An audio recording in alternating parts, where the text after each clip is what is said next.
morning, everyone. Happy Monday. Welcome back to Faith Family Focus. I am your host, Faith Suggs, former Duke women's basketball graduate and current CEO and founder of Brand by Faith social media branding company. And of course, my guest and my co-host, Schaefer Suggs, former NFL player with the New York Jets and Cincinnati Bengals, will be back with us in a second. He's fixing his technical difficulties. But good morning, everyone. Welcome back. Good morning. Good morning. It is so good to see you all. Let's make sure we are live on Facebook as you all come trickling in.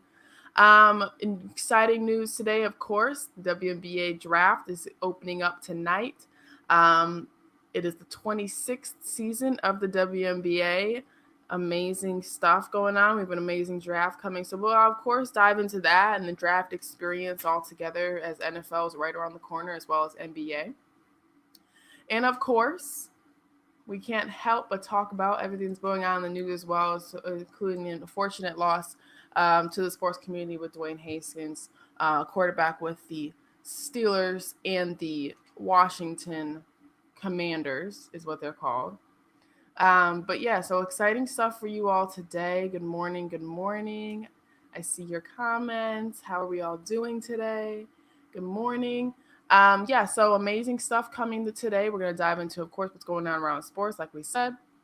And then, touch on a little bit of the draft and, of course, some other cool stuff. So we are excited for everybody to join us today. Let's see. I see you all coming in on Facebook. Wow. We see you. Awesome. Okay. Well, like I said, today we're going to dive into the draft and everything that's happening around the draft. In the WNBA, it's the 26th season, of course. We can't help but be super excited for this. Of course, there's been a lot of interesting stuff happening this off season with the WNBA. And we are excited to talk about that a little bit. But one of the things we really are going to dive into today is the future of the WNBA and where we think it can go and what this draft symbolizes for this group. And after a pretty interesting NCAA March Madness, what these draft prospects have and where they're going to take it and what the league's going to do best to support them.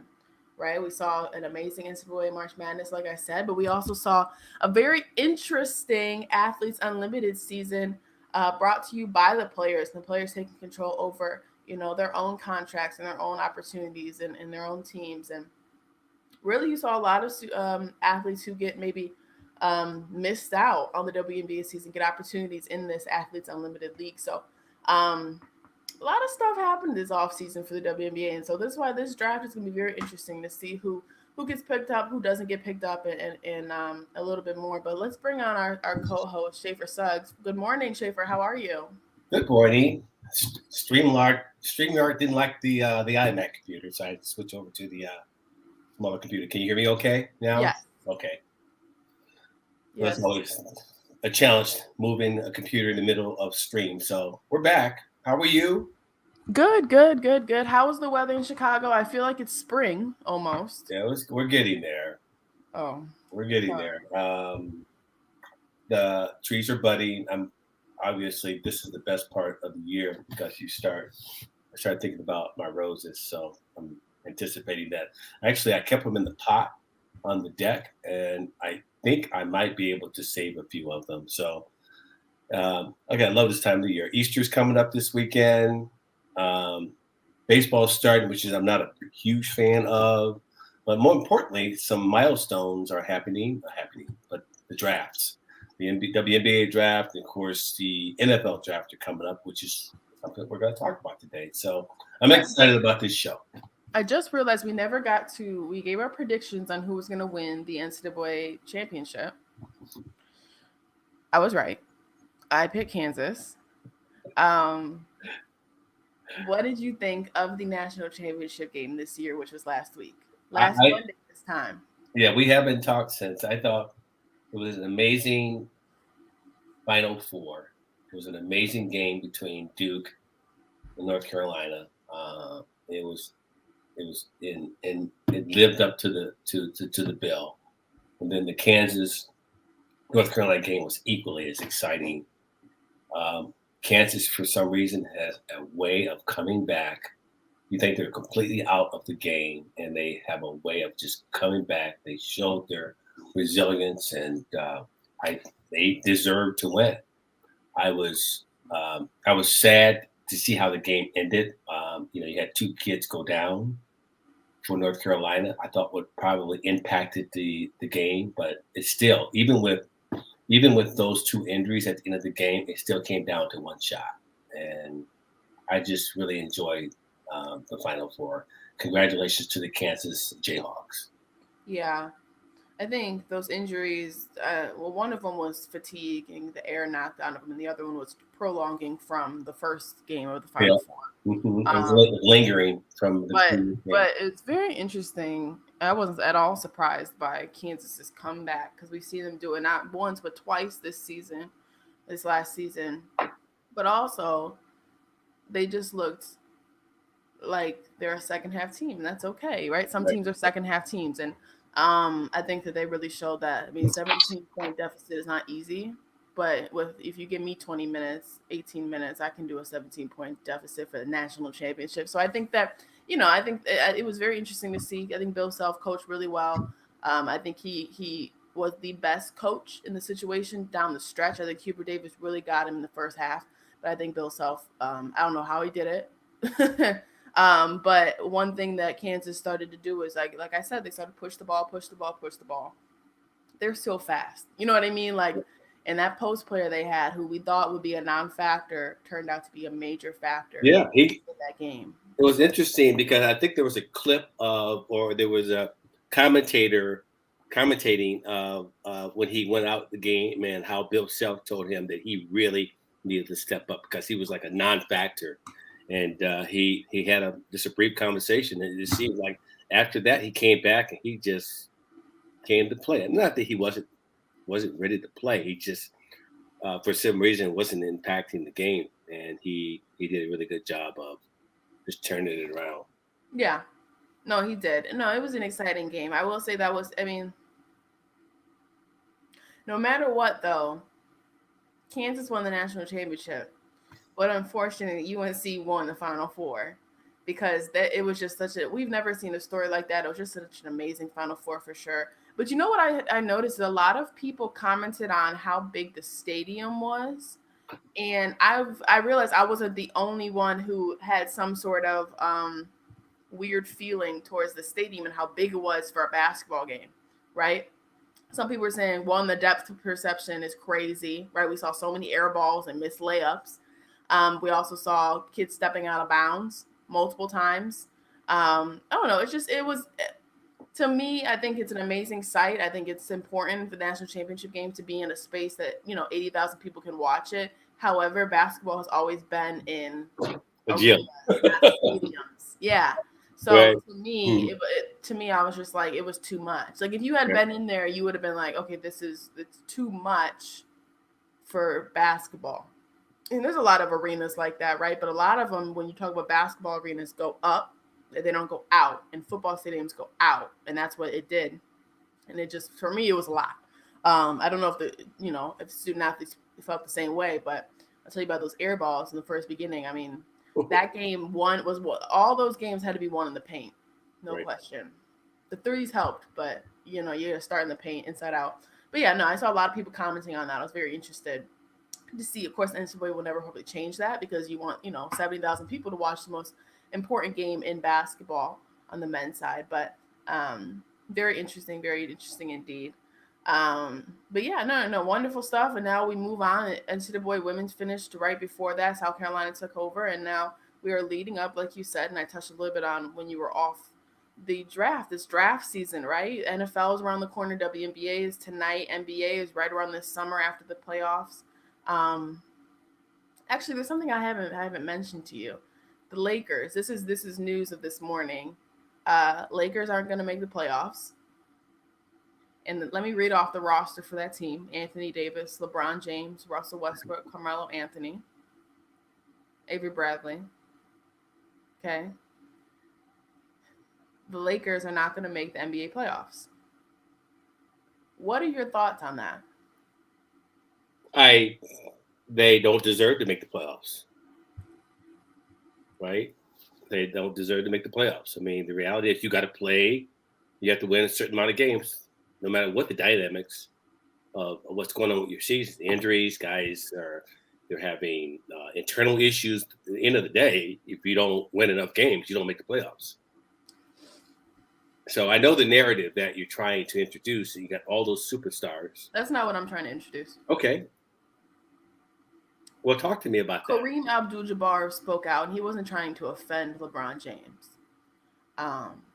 But he was saying LeBron James has handled some situations through this organization wrongly. Good morning. And it was wrong, you know, mm-hmm. And LeBron James, as I will say, he's the greatest athlete.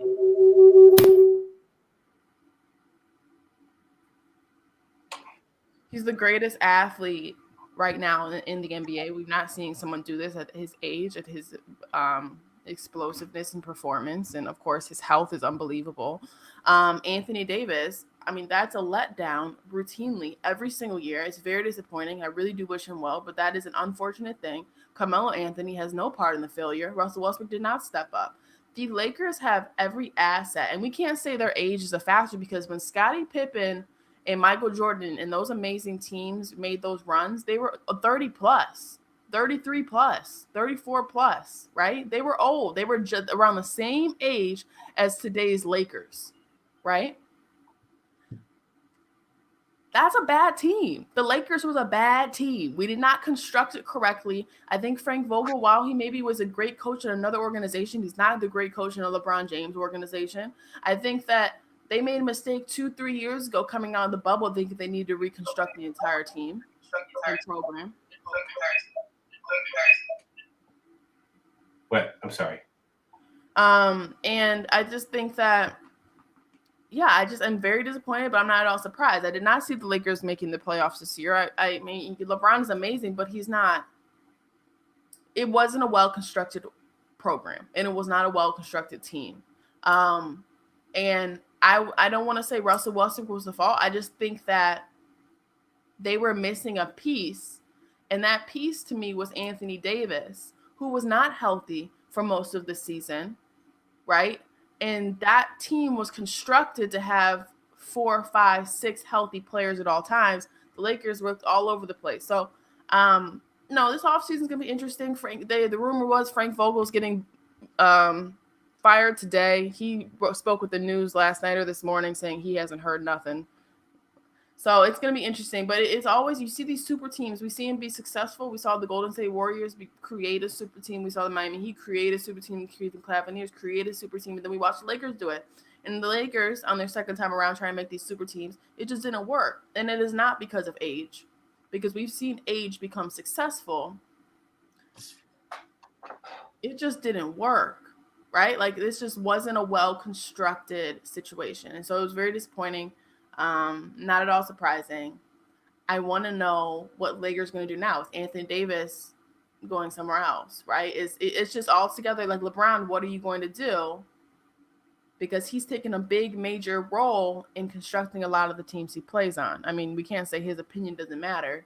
LeBron James' opinion very much matters in who he plays with and what and when they play and what team he plays for. So we will see. But I do think LeBron James eventually will end his career in Cleveland. That's just my one-day prediction. You asked me the question what I thought, and so a little bit of what I was thinking is what you're getting at. There's a lot of things that don't fit and don't work, and I agree with you. You look at some of the teams that were put together, and they eventually won. You had that mainstay, like you had Michael Jordan, that was the constant. You built a team around him, okay? And you don't do that with LeBron James and bring in other superstars. You don't do that because he's been in such strength. He has not been a player that has stayed in one place for a long period of time. And I think if he were, say, at Cleveland, and he stayed at Cleveland and they kept bringing players in around him, I think it would have been a different story. But you took him from Cleveland, from Miami. Now you bring him to the Lakers, and then you bring other players. I think it was a little too complex to do that, and that's my opinion. Compared to some of the other franchises that brought in other superstars to build a team. So what do you think the difference is from when LeBron won with the Lakers in the bubble compared to now? With him, Dwight Howard, Kentavious Caldwell-Pope, Anthony Davis, that team, Rajon Rondo. No, that's a good question, because I understand your point, because he did win, but it hasn't been consistent.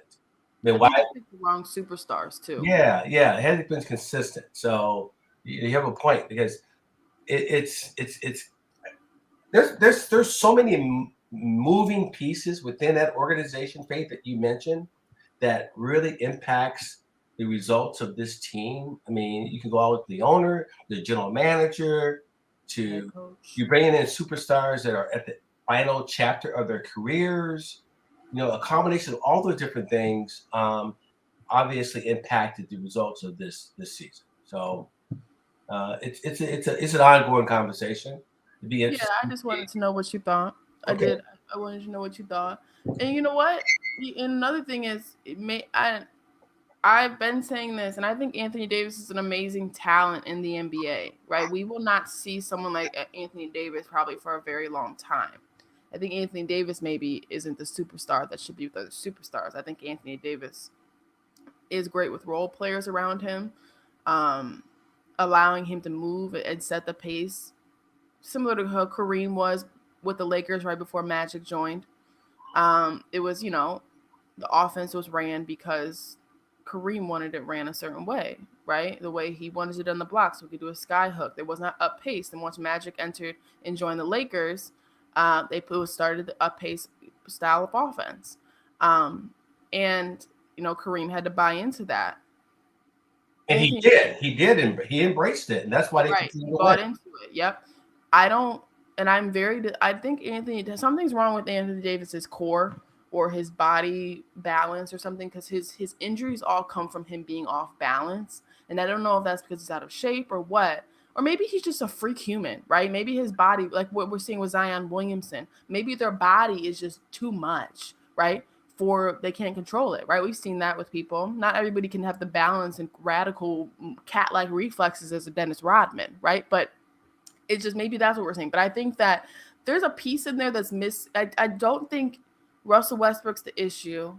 I think Russell Westbrook needs to settle into who he wants to be. I don't think LeBron James is ever the issue. I think LeBron James is LeBron James. I'll give him his flowers while he's here. And Carmelo Anthony, don't think is very much a factor either, because he didn't play that role for them this year. Maybe should have. Maybe that's the issue. But I really think that the piece that's missing, or the piece that needs to be added, is something to better Anthony Davis, right? Whether it's removing him from the situation or providing something, you know what I mean? And maybe they thought that would do that with Dwight Howard, giving him some minutes. But I don't know. All I know is Anthony Davis, for me, is the weird piece that I don't see connecting it all, and it's very disappointing, because he's an amazing basketball player, and he's going to be a Hall of Famer, no question. But it just, when you watch it, you're just like, it should all work together. But it's 80 games. It's a long season, and they didn't make the playoffs.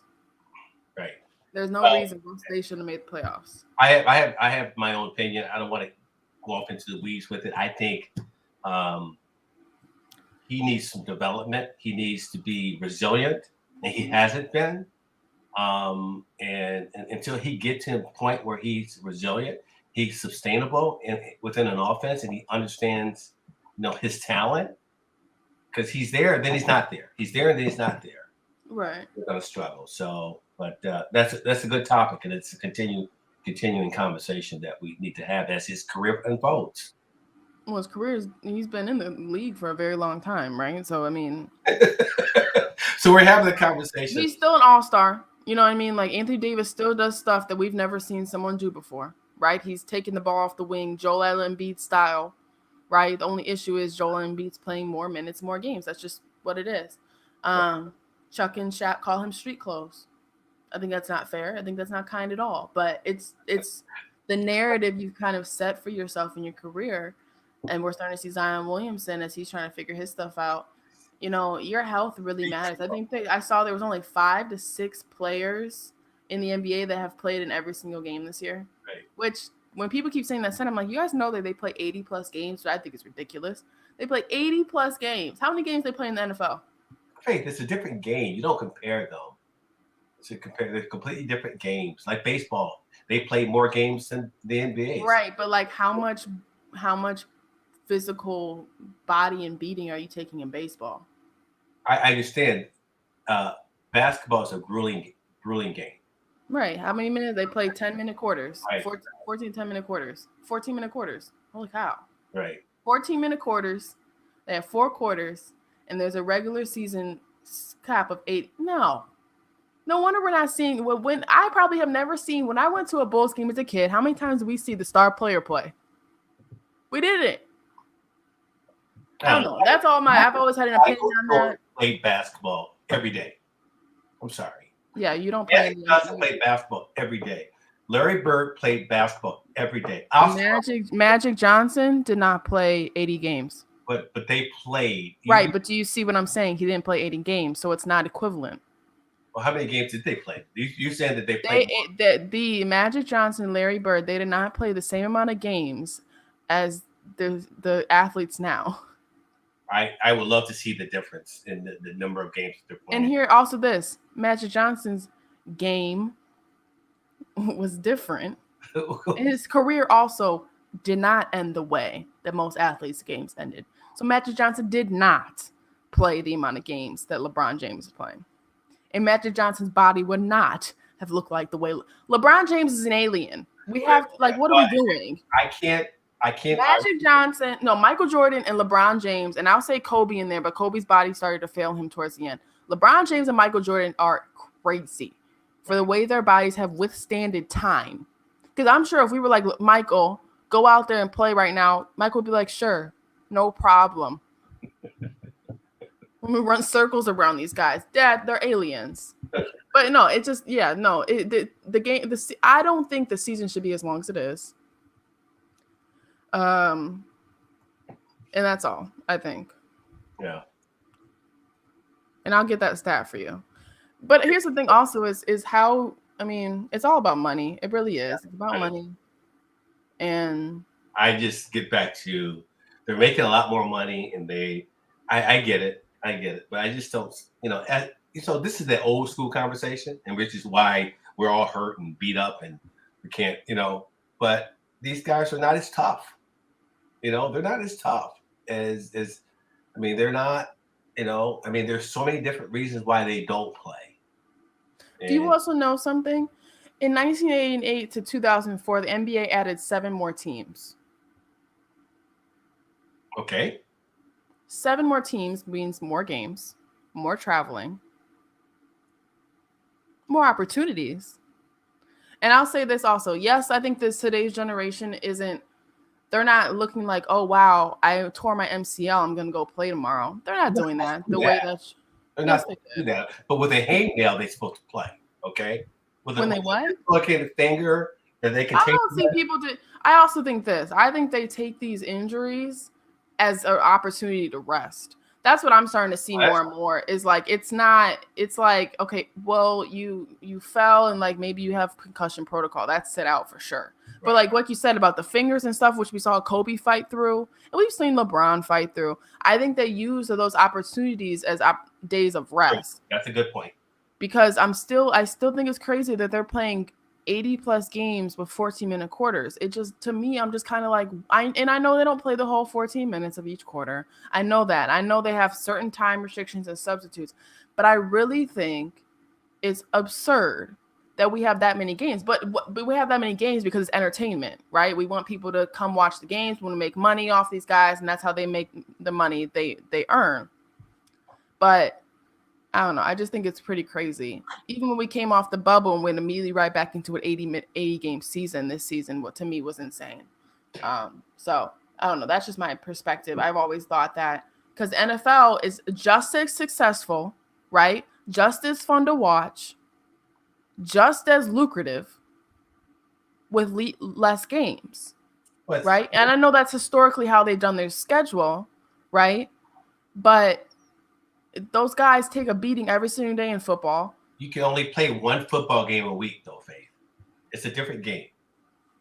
How many basketball games should you play a week?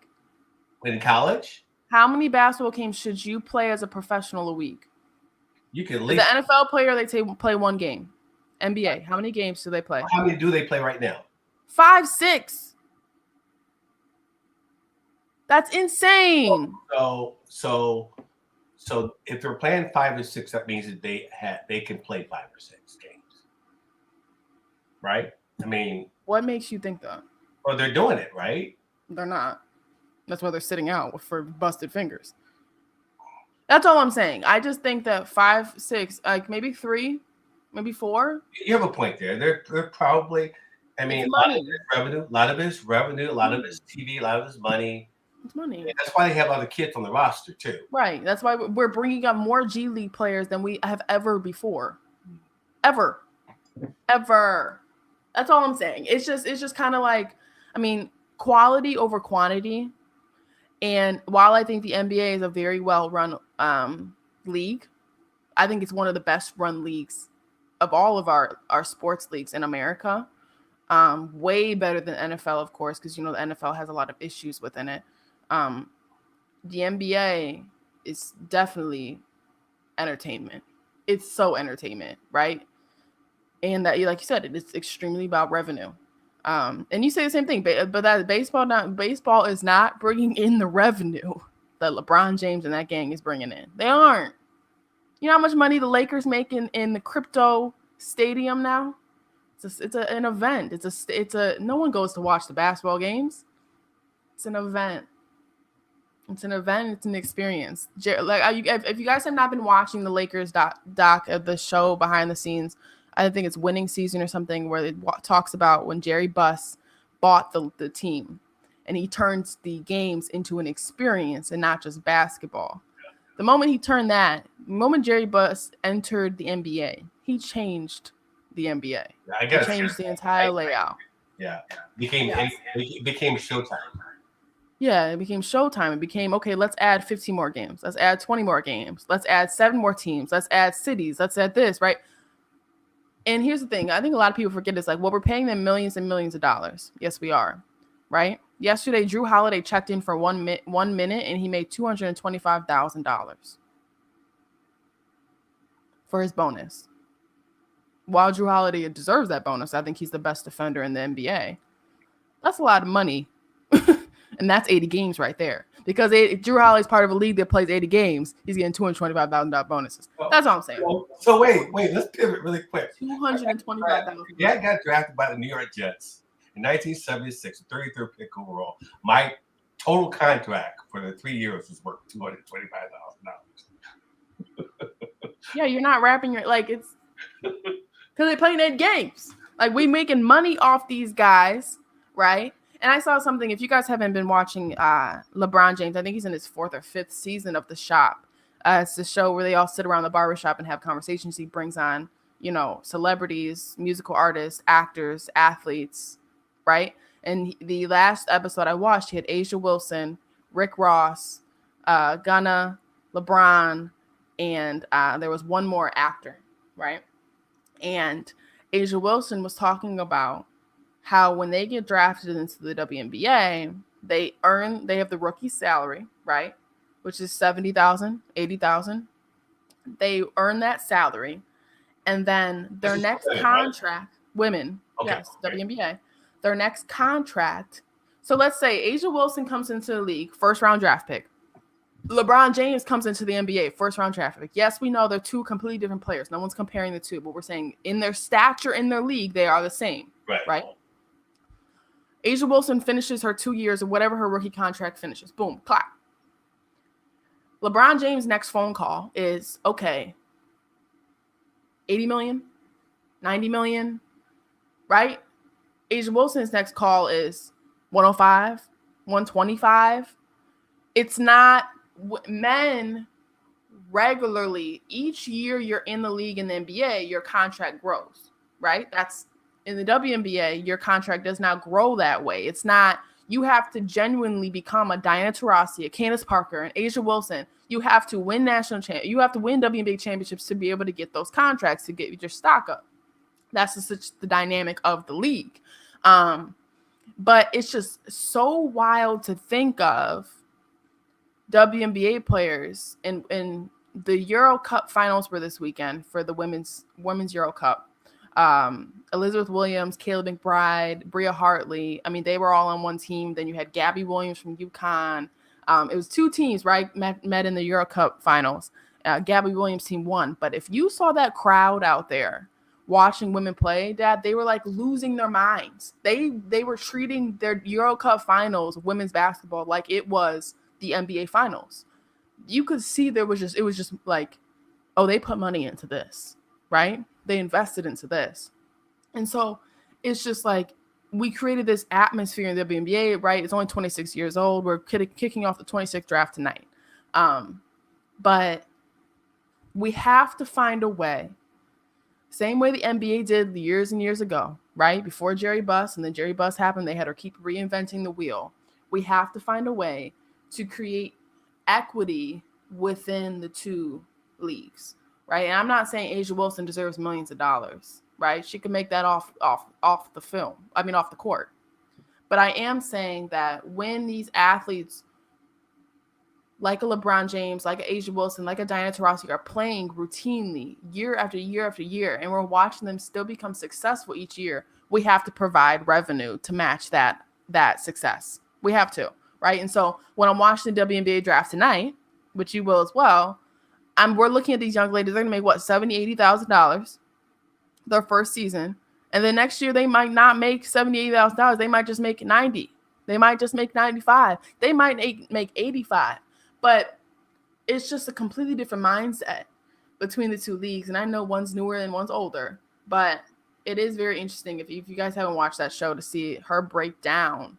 Like LeBron James, let's not use LeBron James. Let's use Ja Morant. Ja Morant could sit out like he is right now. He's sitting out 45, 50 games of this year's season, right? He just hurt his ankle. But 45, 50 games, he'll still somehow get a bonus. It's just very interesting to watch. So when I'm watching this WNBA draft tonight, and you just touched on your NFL draft experience, it's a different world. But you know what, Dad? Does the NFL make money? Does NFL players make money like NBA players do? No, right? No. A lot of money, the same amount of money, but not like routinely with bonuses. They play less games. Yeah, they play less games. Let me back up and ask you a question. You talk about equity. How do you justify, or is it realistic to justify a WNBA player making the same amount of money that a NBA player makes? Okay. Now that's the first question. Okay. The second question is, in order for that to happen, how do you, and this is what I see right now, which is happening. How do we continue to provide equity and the opportunity to get exposure, like on TV, to justify people watching the WNBA or women's sports that will increase the lens on it? Because what we're doing right now is the commercials that you see, where all you see is the voice of Arike, okay, but you're not watching it. How do you provide? Because that's where it starts. Well, that's the point of the commercial, right? Okay, so so you gave a comparison between Asia and LeBron. The reality is the WNBA is nowhere bringing in the kind of revenue that justify paying women that kind of money. So how do we begin to close that gap? Well, the first thing is they don't play the same amount of games as the NBA. Right. Okay. That makes sense. Right, because they picked that season so they didn't have to combat with the NBA. Right. That makes logical sense to me. It's a shorter season, right? There's less spots, right? There's less teams, right? And there's less coverage on television. The NBA makes the most money out of all our sports. Right. The NFL can come there, right? We're looking at that, right? And that's because the NBA plays more games. They're on TV more, and they have the most marketable athletes, right? NFL is Tom Brady, right? When you talk about the NFL, you can't see their faces, right? Basketball is an extremely marketable sport because you can see their faces, watch their personalities and character, and you feel like you know them, right? And that's why the NBA is just so drawn to by people and audiences, because they want to watch these humans, right? When you want to watch NFL, you really want to watch the game. When you watch NBA, you want to watch LeBron James. When you watch WNBA, you want to watch Diana Taurasi, right? That's the difference between basketball and other sports, right? Now, when it comes to justifying WNBA to make the same, that's not going to happen overnight. It has to start with a whole bunch. It's never going to happen, Faith. Right. Okay, hold on. Let me break it down for you. We have to start with many different areas. One, the WNBA needs investors, right? And those investors need to either create new teams. And I'm thinking new teams within college towns. Let's hit Nashville. Let's hit Philly. Let's hit, you know what I mean? Let's hit some places in Florida. Obviously, so that starts with that, right? Broadening and adding on to the league, right? There's more money in itself as well, right? So of course the debt, but it will go up because you have more people coming in and watching, right? And it creates more spots for these young women getting drafted. 2, besides investment, visibility. To add visibility to these women is putting them on TV more, right? And I think they did a good job last year with NBA players would come to the game, sit courtside, invest in, pay tickets. And we really saw the WNBA finals. We saw the most viewed WNBA finals, the most viewed NCAA tournament games we have seen ever in these last couple of years, right? So it's growing, right? In its 26th year. Let's remind you, 26 years. How long has the NFL been going? How long is the NBA going, right? 26 years. The NBA almost failed 3 times, right? They almost went bankrupt 3 times. The third thing is telling the athletes stories, marketing them, right? Who is A'ja Wilson? Why should I like A'ja Wilson? We know everything about LeBron James, his family, his mother, his story. We know everything about Kobe Bryant and his story. We know everything about Kawhi. We know everything about these superstars at the NBA level, right? Because they're marketable. And that makes us want to go watch them and invest in them and turn them on TV, right? We love Steph Curry because we know Del Curry. We know Seth Curry. We know invest in their stories, right? So is it going to happen overnight? No. Right?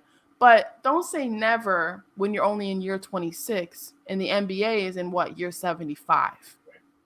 Okay. And that's how you get people to watch. And this is what I said the other day when we were on a call the other day is someone had mentioned what's the point in women creating these leagues if it's never going to amount or get them to the male level. But the issue is people don't understand is you guys know there's 50% of the population being unserved by entertainment. Who spends the most money, men or women, in entertainment? Who do you think? Women. Who spends the most money when you walk in a store?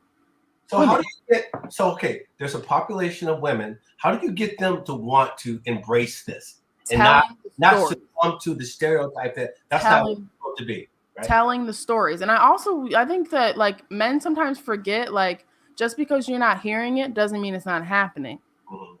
Right. And that's the difference between women is we're taught to listen to all people. Right. And men, sometimes you guys have been so privileged in your opportunities and being able to see things and have NFL and have NBA and have all these things right in the forefront of where your TV. You guys don't think like, well, if I'm not seeing it, it's not happening. Mm-hmm. Where women, we see the unseen. And that's what we believe in. What we don't see is happening. That's just the difference, right?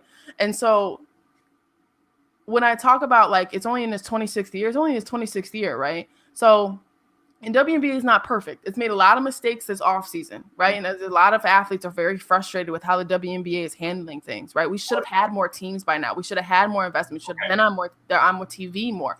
These student athletes, these professional athletes should have been flying charter jets. Like that's the difference between the WNBA and the NBA, right? It's okay with being second fiddle, where there's a wave of women who are pushing and pushing and pushing the women's league and the women's game to be more marketable, to be more in your face, to be more this, more that. And the great thing that we're finally doing is we're not marketing to just men, right? We're marketing to young women, to grown women, to adult women, to LGBTQ women, right? And then as you grow, then you bring in their brothers and then their fathers. And then there's like, it's just, that's how it goes. But people forget just because you're not watching it doesn't mean it's not happening. And so when you want to say justifying getting the WNBA to make more money, yes, they have to bring in more money to get more money. Right. That's 1 + 1 = 2. We know that. Yeah. But it starts with putting them on TV, getting more investors, but also let's tell these stories so people get connected to these athletes the same way we are with every other athlete that's a male, you know? Yes, that's a great answer. Thank you for sharing that, because it is about their stories. And it's like when you see now commercials about women's own shoes, you know, the Mulan kicks. And then I saw a commercial with Lululemon, you know, having their own women's shoes. So just focusing on that narrative is very, very important.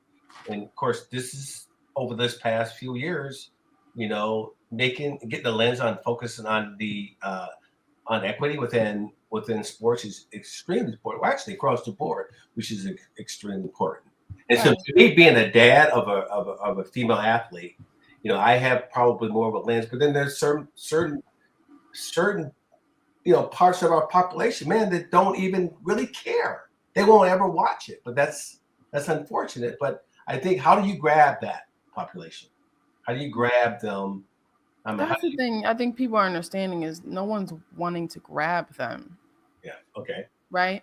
It's because, you know, what they say, like, you can lead a horse to water, but you can't make them drink. Right. And sometimes that's a waste of resources trying to reach out to this population who isn't willing. Right. Maybe they're not willing. Maybe they just don't know. And you shared something that was really powerful by telling the stories of the athletes. Then they go, oh, wow, I never knew about that. I never knew this. So maybe that's something that, you know, continue to happen. So that was a good point you made. Right. And, you know, there's a big generation of people, a big group of people who are offended that women are asking for the equal pay. And I think what they're thinking, they're like, oh, well, are you saying Diana and Candace Parker should be making billions of dollars like LeBron James? No. No one's saying that. We're saying to pay them their worth, right? There's rookies in the WNBA who bringing so much money into the WNBA, but because of how it's settled and how the league is organized, they're not seeing that money equal what they're bringing in. And so all relative, like, and then like Draymond Green, who thinks he knows everything. Draymond Green tweeted, he was like, WNBA players, if you want more money, like, market yourselves. And Sue Bird was like, Draymond, we're trying to, like, that's the thing. Like, people just look at black. They're looking at it black and white. And this is how people look at systemic racism. This is how people look at sexism. Like, they can't wrap their heads around that there's layers under things, right?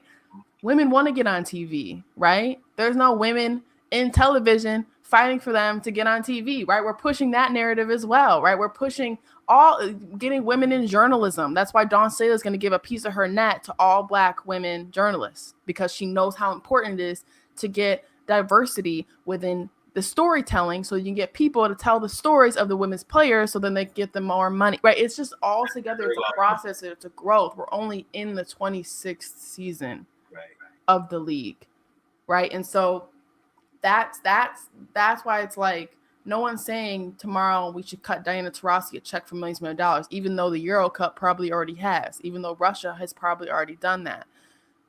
America, we're so strategically minded. Like, we're thinking like, well, we can't give money unless we make money. Yeah, okay, whatever, right? We're saying thing about our healthcare. We're saying thing about our paternity leave. We're saying thing about all type of stuff, right? You have to earn what you get in America, right?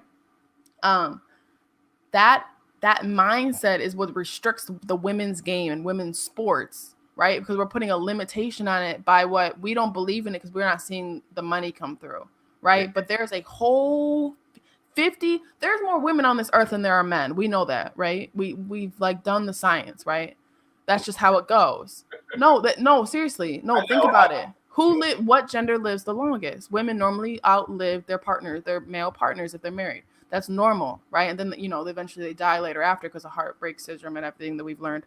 But women are always more marketable. We're seeing that 4 out of the 5 top earners in name, image, likeness this year was women's basketball players. Why? And I had to say this to Devin, when you and I walk into Target, who's going to have the higher bill? Me, right? Because my hair products, $12.99. Your hair products, $5.99, right? My makeup, right? My clothes, my lotions, my shaving tools, right? My perfume, my body oils, everything that women use, right? That's just beauty, right? Then think about shoes, right? Women wear sneakers, women wear heels, women wear sandals. What do y'all wear? Exactly. Wrap your heads around that. Red bottom shoes too. Yeah. So women are more marketable and they spend the most money. So right now, the WNBA is changing their direction of just trying to get people who don't want to listen, and more people who are like, hey, we've been here. Market to us, right? And so just in 10 years, that's why I say give us a decade, right? Give it a decade. If WNBA needs to do better, it needs to do way better, right? But let it happen. So what needs to be done to continue to build the league? Well, like I said, telling the athletes stories, right?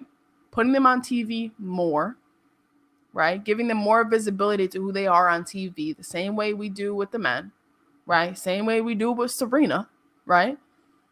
But also building teams, right? And this is what's slowly happening under the tables that people don't know because we don't add visibility to it. But there's former WNBA players and NBA players who and celebrities like musical artists who are trying to invest in more teams, like in Nashville. Nashville would have an amazing WNBA team, right?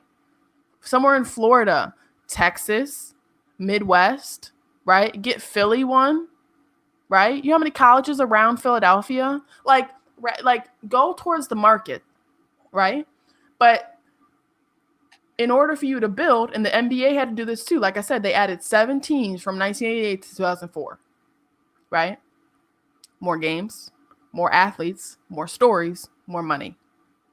That's how it works, right? You have to continue to expand. And I think the WNBA, while I think it's an amazing space for what it is right now, it is super underdeveloped on where it could be and what it can do. So that's how we would get it. Just like add, grow, invest, right? Like LeBron James is going to probably one day we're going to hear LeBron James wants to start a WNBA team. We know he will. We know Steph Curry will, right? You want to know why? Because they have daughters. Yeah. Well, right? let's do something because we're getting. I want to stay on this topic and then we'll continue with the draft coming up. The NFL draft coming up on the 28th. We can still talk about that next week. But let's stay with the WNBA. And I'm going to ask you a question. If you were the owner of a WNBA team, okay, knowing what you know and understanding the challenges, tell me what would be some of the things that you had influence over the league. What would be some of the things that you would do to make an immediate impact on the league? Well, let's look at, okay, so I can tell you what I'm doing, but it's going to align with everything Las Vegas Aces are doing. Okay. Right? They moved them to a major market, Las Vegas. Right? Mm-hmm. And everyone knows Las Vegas is a hidden basketball gem because that's where the pros go train during the summer. Okay. At a facility called Impact in Vegas. It's close to the Strip. They added a super team. They have Asia Wilson, Angel McCautry, Kelsey Plum, Kayla McBride, right? And I'm missing somebody else. There's another GOAT in there, right? Right? The Aces have the best fan base of the WNBA. And that used to be Los Angeles Sparks when they had Lisa Leslie, Candace Parker, right? Well, okay. Another great market, Los Angeles. But now they're doing it in Las Vegas with the younger generation, this new generation of athletes. And the Las Vegas Aces are like rolling people because they got the super team, right? No more Sparks. That's what? The Sparks are still there, right? Yeah, but they're not the Aces. Okay. The teams of the top teams in the league have been the Aces, the Mercury, the Mystics, and the Chicago Sky. Okay. But what I'm saying is that I would do exactly that. I would pick a city that's marketable for women, right? And people who just want to have a good time, which is what Jerry Buss did with Los Angeles, right? I would pick a place that wants to have a good time, and I would invest in, making the experience more fun and trying to get teams and people invested. And my investors would look like Cardi B. My investors would look like Nicki Minaj. My investors would look like Beyonce. My investors would be bigger than just sports, but also big names to tie them to it, similar to how the Brooklyn Nets do work with Jay-Z, right? And so that's what I would do. But one thing that I'm frustrated about the WNBA is that you cannot, as an owner, charter jets for your team. It's against the rules. It's like violation of recruiting. So like the New York Liberty, yeah, it's messed up. So the New York, they fly in business class with the rest of us. And that's not because they can't afford it. It's because there's a rule in WNBA that restricts their ability to fly because they think that it will give one team a higher leg up than another. So the New York Liberty was fined a lot of money this offseason because they chartered jets for their team. And Dad, I chartered jets. Who's making this decision? The WNBA. Who's on that? Who's making that decision? The commissioner and the board of like whoever runs the NBA. That's what I'm saying. The WNBA has issues. The WNBA has issues, right? It has issues. And that's where it starts, Faye. Right. And it's also because there's some owners in the WNBA who like it that way. Right. And so, yeah, no, the WNBA has been receiving a lot of criticism this offseason. And that's why Athletes Unlimited was so successful, right? This offseason, because it was just a non-owner, non-commissioner style of a league, right? With more opportunities for WNBA players and professional women's players to play. In a neutral site. So there was no travel, nothing like that. And guess where it was? Vegas. Mm-hmm. Mm-hmm. So that's my thing. And that's how I would do it. I would invest in the experience. I would invest in the stories of the athletes and I would market them. Women are marketable. They're way more fun than men. That's just what it is. We've seen that for years. We are historically made that way. Think of all the famous people who have changed and trendset America. Marilyn Monroe, Kim Kardashian, Michelle Obama, right? Think about the women who pushed the movement. Kamala Harris. That's the reason Joe Biden won this election. You know what I mean? Like, so when we market and we get people to be like, oh yeah, I like her. We always see money follow. We always do. Right? Because women set the cool, they set the fashion, right? And then that's just how it is. So that's what I would invest into, something that honestly doesn't need much investing. It just needs visibility. It just needs people to shine light on it, right? And so that's what I would do. You must be a professional or have a company that's all about image and branding. That's I do, but it's also because women get it. Right. Men get it later. That's why I'm telling you guys, if you haven't seen 4 out of the 5 top earners this year for NIL athletes that made the most money off the name, image, likeness, right? Name, image, likeness. Yeah. Thank you. Was women. Wow. It was women. There was only one male on that list. It was Paolo Banchero out of Duke. Tell me about his deal. I don't know what his deals were because he wasn't number 1. Okay. Wow. He was not number 1. Who was Paige Becker's got StockX. AZ Fudd got Under Armour with Steph Curry. Wow. Cameron Brink, like Haley Van Lith. Like these are names that are only sophomores. Right? They're sophomores. But they're making, I saw a student athlete make $20,000 one week. 1 week. $10,000 off one deal. Women can do more. Well, you know what else women can do? They can host. Yeah. They can host events. So I think the NIL could really change the needle. It changes and it shines a lot of a spotlight on WNBA. Like, what are you going to do? Because we're showing you the product produces itself. The women are producing. It's up to you to capitalize off that.